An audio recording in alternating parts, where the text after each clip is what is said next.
फ़ौज में हम आपको खुश आमदीद कहते हैं। तो कैसे हैं आप सब? मैं अल्लाह के फजल करम से खैर खैरियत से हूँ। मेरी दुआ है कि मेरे तमाम बहन भाई खैर खैरियत से हों, खुश हों। अल्लाह पाक आपको अपने हिफ्ज़ व ईमान में रखें। तो आइए अब आज मैं बनाती हूँ सब्ज़ धनिए की चटनी। वो मैं आपको बताती हूँ उनके लिए किन किन चीज़ों की ज़रूरत है। तो सबसे पहले आपसे रिक्वेस्ट है कि मेरे चैनल को सब्सक्राइब कर दें। आप लोगों का शुक्रिया, मेहरबानी।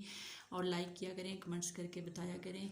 तो आइए अब मैं आपको बताती हूँ इसके लिए हमें किन किन चीज़ों की ज़रूरत है। देख लें, मैंने सब्ज़ धनिया लिया है, तकरीबन 1 गुट्टी के करीब है। ये मैं बाहर से अभी तोड़ के लेके आई हूँ। और ये देखें, ये लहसुन जो होता है उसका एंड वाला पार्ट है, ये भी तकरीबन 10 से 15 है, ऐसी वाली जो इसका आखिरी पार्ट है।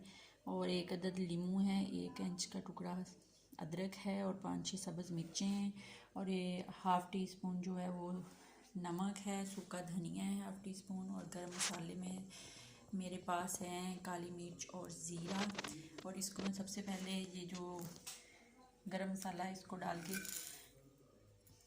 कूंडे में पीस लूँगी। उसके बाद मैं आपको बताती हूँ कि क्या करना है। मसाला ये देख लें मैंने पीस लिया है, जो गरम मसाला है। अब मैं धनिया और जो सब्ज़ लहसुन है इसको काट लेती हूँ, फिर बताती हूँ। ये देख लें, धनिया मैंने काट के कूंडे के अंदर डाल लिया है। दूसरी तरफ अदरक भी छील के रख लिया, लीमू भी काट के रख लिया है, सब्ज़ मिर्चें वगैरह जो सब कुछ मैं डालती हूँ। फिर तरतीब से डालती जाऊँगी और आपको दिखाती जाऊँगी क्या क्या डालना है। ऐसे पीसना है इसको,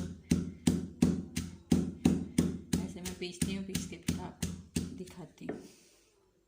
तो ये देख लें, धनिया मैंने अच्छे से पीस लिया है। अब मैं इसके अंदर अदरक का जो टुकड़ा है वो डाल दूँ और इसको अच्छे से पीस के फिर मैं आपको बताती हूँ कि आगे क्या करना है। तो यहाँ पे ये देख लें, मैंने धनिया और जो है अदरक उसको अच्छे से पीस लिया है। अब यहाँ पे अगला स्टेप ये है कि मैं इस चटनी को निकाल लूँगी, कूंडे से बाहर निकाल लूँगी। और फिर मैं इसके अंदर सब्ज़ मिर्चें और सूखा धनिया डाल के इसको अच्छे से पीसूँगी। ये भी एक स्टेप है, एक राज की बात है, एक टिप है कि जब भी आप मिर्चों को पीसें तो पहले आप जो अपना पुदीना, सब्ज़ धनिया इनको पीस लें अच्छे से और निकाल लें। बाद में मिर्चें पीस के दोनों चटनियों को मिक्स कर दें। कभी भी मिर्चें पीसते वक्त आपकी आंखों में मिर्च नहीं डलेगी, ठीक है। तो आइए अब हम स्टार्ट करते हैं। मिर्च को निकालते हैं और फिर दोबारा सब्ज़ मिर्च डाल के पीसते हैं। देख लें, मिर्च जो मैंने पीसी है वो मैंने बाहर निकाल ली है। और अब ये देख लें, सब्ज़ मिर्चें जो है मैंने इसके अंदर डाल दी हैं।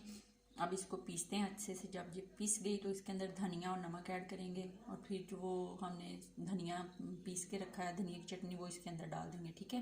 ये देख लें, सब्ज़ मिर्चें मैंने अच्छे से पीस ली हैं। नमक और धनिया डाल के जो मिर्चों के बीज थे वो अच्छे से मिक्स हो गए हैं, पीस गए हैं।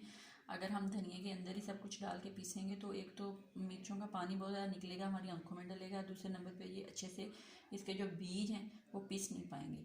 तो इसलिए आप हमेशा इसी तरह चटनी को पीसें। अब मैं इसके अंदर ये जो मैंने चटनी धनिया की पीस के रखी है इसको इसके अंदर डालूंगी। और जो लीमू है एक अदर, इसको इसके अंदर निचोड़ के अच्छे से चटनी तैयार करके फिर आपको डिश आउट करके दिखाती हूँ। तो ये देख लें, माशाल्लाह हमारी चटनी जो है वो बिल्कुल रेडी हो गई है। अब आप इसको गर्मा गर्म रोटी पकाएं, ऊपर देसी घी लगाएं और चटनी डालें और खाएं, साथ लस्सी पिएं तो बहुत मज़े का ये दोपहर की यानी कि रोटी है, खाएं, साथ प्याज का सलाद खाएं, बहुत मज़ा आएगा। खुश रहें, आबाद रहें, अपने प्यारों का बहुत ख्याल रखें, ख़ासकर अपनी माँ और बाप का उनके पास बैठा करें, उनको टाइम दिया करें। अगर वो खुश है ना तो ज़िंदगी में हर चीज़, दुनिया की हर नेमत आपको मिल जाएगी। तो तब तक के लिए इजाज़त दीजिए, अपना बहुत ज़्यादा ख्याल रखें। अल्लाह हाफिज़।